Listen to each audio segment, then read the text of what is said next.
Facebook, you can just check yung Raven Fox 13. You'll see everything there. Tutorials, everything. Mga tips and tricks. So today we'll be doing a demo for Chameleon Pens. So Chameleon Pens was launched a few years back. It's your alcohol-based markers that gives you several tones with just one pen. So the biggest set would be this one. This is 30. So you have yung 52, yun yung largest set. Tapos meron din silang iba't ibang klaseng set like this, yung mas maliit ng konti or yung specialized set if you want yung colors with yung theme na gusto nyo. They have yung skin tone. This one is earth tone set. You also have yung blues and other colors.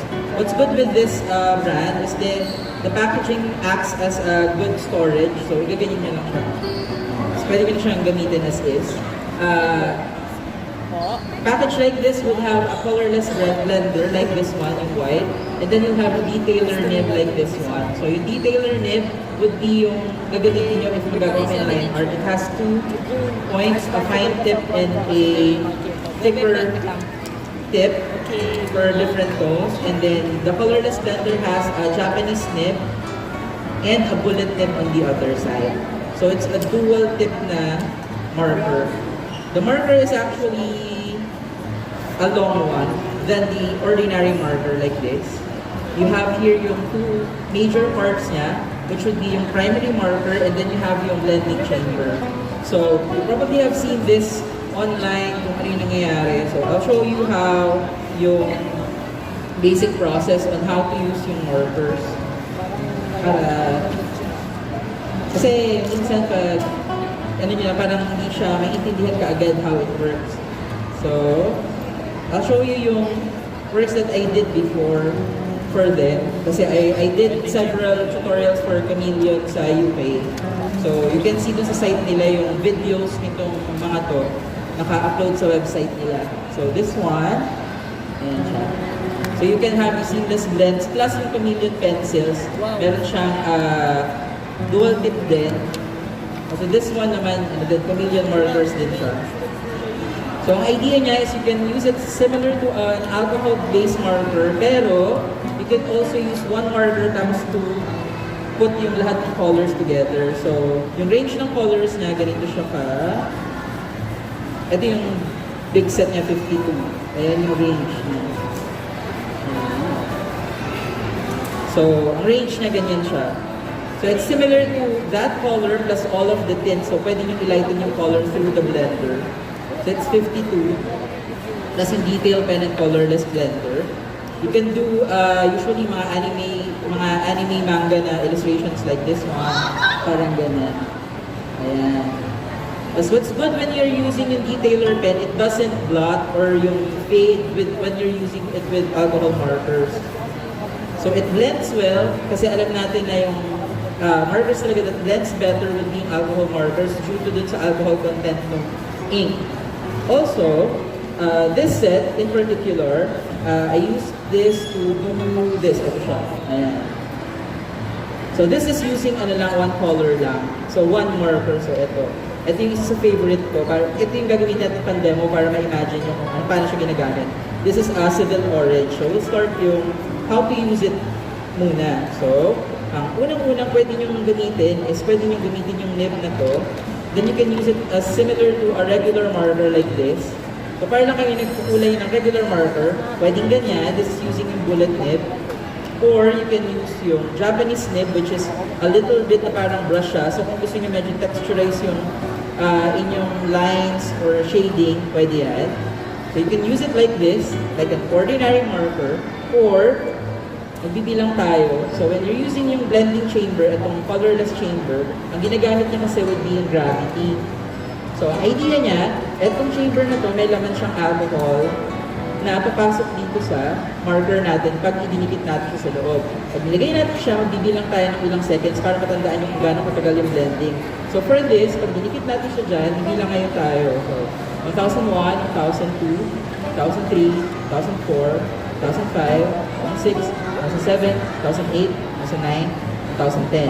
The longer na nakadikit siya dun sa blender, mas matagal yung blending na mangyayari like this. Parang ganun siya.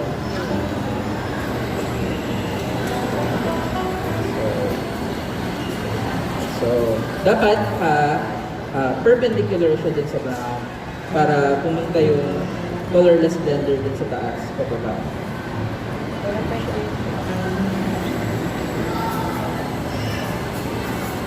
So, makikita nyo may blend dun sa dulo. I'll use yung isang blending chamber. Pag ginamit nyo na kasi siya ng gamit na gamit, minsan yung dulo niya nag-flay. Like ordinary markers, pero meron siyang mga replacement tip within dun sa box. So meron siyang, may chameleon, pantanggal, parang chani siya. So meron din siyang pang ayos lahat ng natin. So bawa yan siya, you do this. So yung unang lalabas, light siya, and then, habang tumatagal yung pag gamit yun ng marker, it comes back dun sa kanyang regular color. So it would have a blend similar to that. Let's try with another color. So,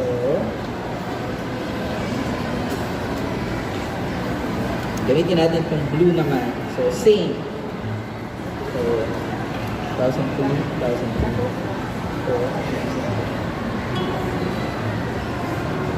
usually pag ganito, mahirap yung may kausap ka kasi nawawala ka sa bilang. So, ganyan siya. So, yung unang part niya lalabas, mas light siya ng contents, babalik siya sa dating color na mas dark pag nandun na kayo sa dulo ng marker. So, ganun yung blending na kayang gawin mo, marker. So, gawa tayo nito ng purple.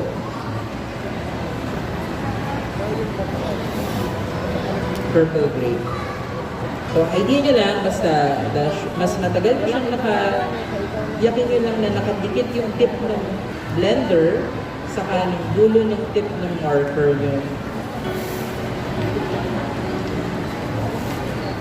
Yan siya. Here.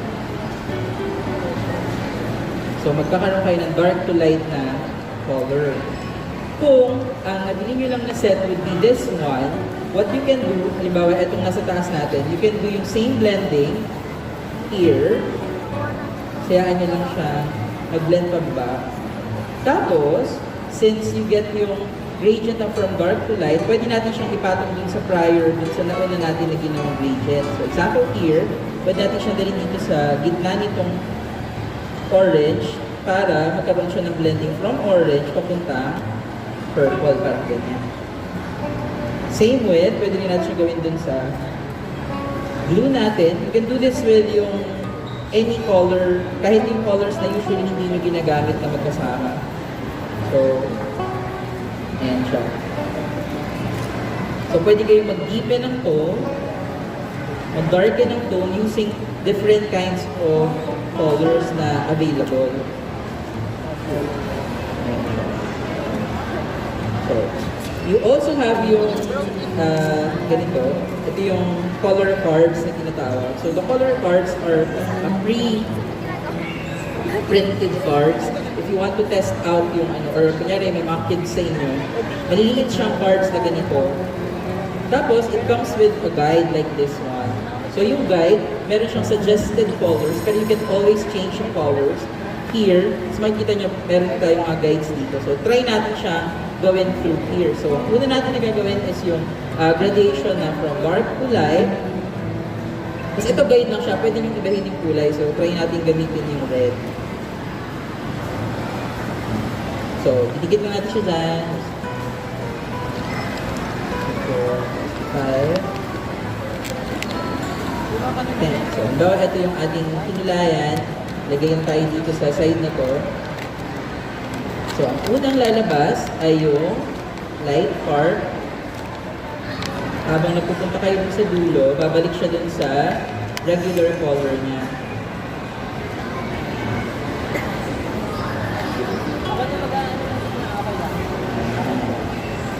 Ito yung isang way. Tapos, pwede tayong gamitin natin siya ulit. Similarly, in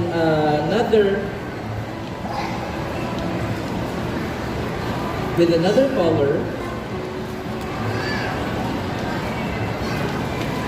igaganyan nyo lang siya lagi. Tapos upright dapat yung position. I-deepen natin yung tone dito sa banda, tip ng petal ng flower.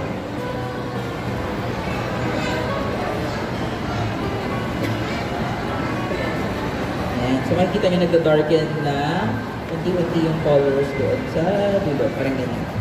So, meron kayong light to dark. If gusto nyo naman, paano yun? Pwede din ba yung gagamitin natin light naman doon sa dulo na part. So, try natin dito yung yellow naman na marker here. So, from this side, ganun din yung gagawin, pero babalik ka rin ito naman pag ganyan naman. From here, tapos mag-start naman ako doon sa middle ng red. So, makikita nyo, fuse niya yung color, papunta sa orange, papunta naman na yellow. So, magkakaroon kayo ng color similar sa ganyan. You can also do this dito sa nauna sa atin, here. So, all you need to do is to do lang yung process na ganyan. So, bawat dito siya, pwede siya patungan ulit. So, yung blue magiging green, kasi gitna, mag-darken yung purple kasi yellow siya. Medyo orange-ish. So, it blends thoroughly. Kailangan nyo lang ng konting practice saka yung paulit-ulit lang na gamit mo product. So, now, let's try to create some textures using yung product. Pwede siyang gamitin in different ways. So, halimbawa, I'll be using yung brown tone na to here. As you can use it to texturize yung mismong space. So, example, yung bark na to. Ayan lang natin siyang ano yung color na ito. And then, here, gagawin natin yung lalabas kasi dyan light siya. Pwedeng paikot-ikot yung gagamitin nyo na stroke. So, here, habang umiikot siya, papansin nyo, bumabalik yung kulay niya unti-unti. So, nagkakaroon kayo ngayon ng texture din sa ginawa nyo unang branch. So, do it again. You just need to put it on the blend, dun sa blending chamber. So, baba. Tapos, try nyo lang na gumawa na strokes na medyo parang doodled stroke. So, babalik siya sa color dating ganyan. Then, to make it more interesting, we'll be adding a little bit of orange dun sa bark here.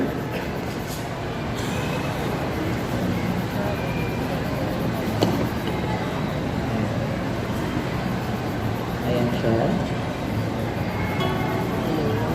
So, it's a continuous process of layering colors dun sa ginagawa niyo. It's similar to using parang watercolor na pwede kayong mag-layering, pwede kayong mix kahit na naka-lay down na yung colors ng markers. And of course, if gusto nyo na mas mag-blend pa yung colors together, you can always use yung colorless blender similar to other alcohol markers. So, pwede nyo padaanan siya ulit ng colorless blender para mas mag-blend together yung colors.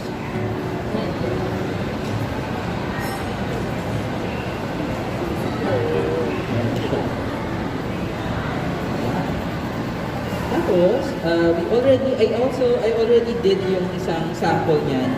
This is yung first ko na tutorial with them kung paano gagawin tong card na to. This starts with this this color. Ganito lang siya pag naka-line art. Ayan siya. Tapos, yung suggested color niya to be used would be this. So, purple and green. Iniba ko siya doon sa tutorial na available sa YouTube, sa Chameleon website. Ito siya. So, pwede nyo gayahin yung guide. Pwede nyo i-deepen yung color tones nyo. Pwede hindi lang palight. Pwede kayo mag-layering like this one.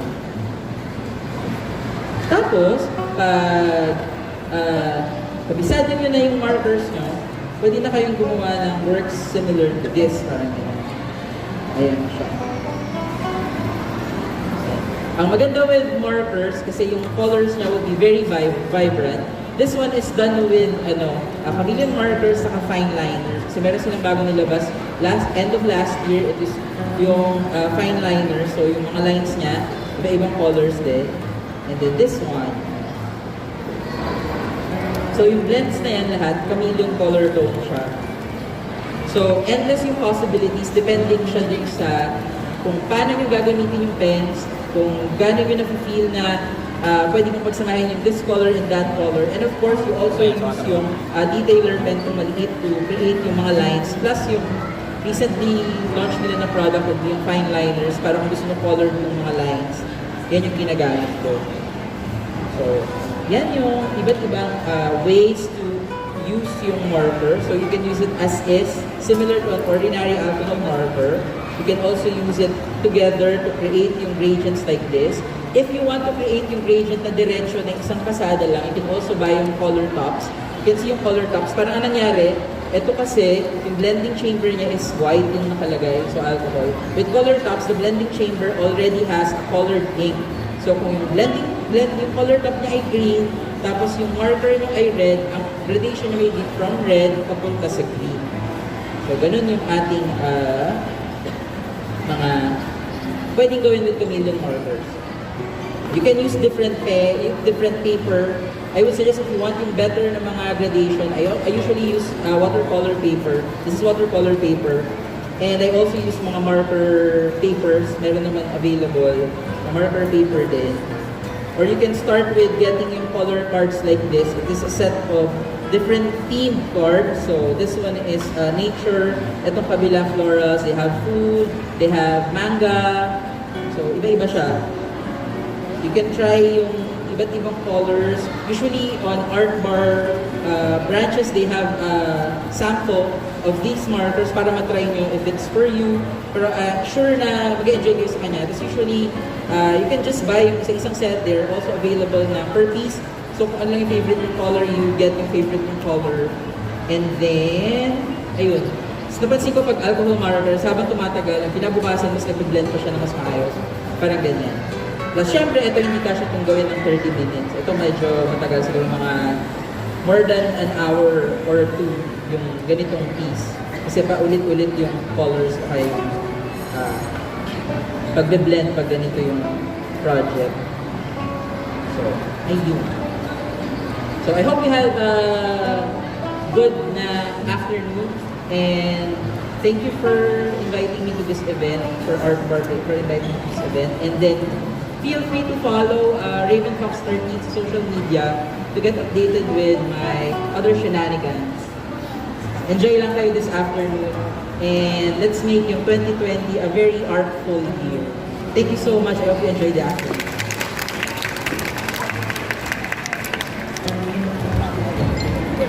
Again, a round of applause for Mr. Ian De Jesus. Thank you very much, Paul, for telling us more about gradients and textures using Chameleon markers. Chameleon is one of the in-house brands here at Art Bar.